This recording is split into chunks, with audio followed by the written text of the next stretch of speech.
the New York Yankees, what is their off season? What is it going to look like?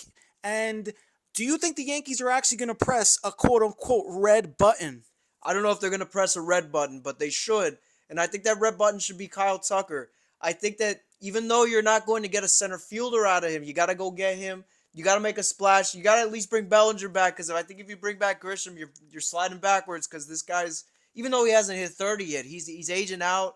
I think that you got to give Dominguez another chance. He's a guy who's still got a lot of potential, showed a lot of power. I definitely think that if you give him another chance, he's going to hit maybe 30 home runs, give you nice production. I think the other problem is that you got to bring in a guy who can play the infield, who actually can hit lefties. I know they try with Ahmed Rosario, but you got to find a guy who's better than that.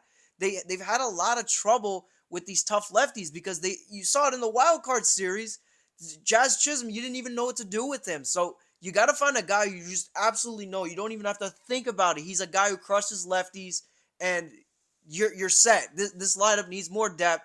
The pitching staff, you need to get a starter. That's it.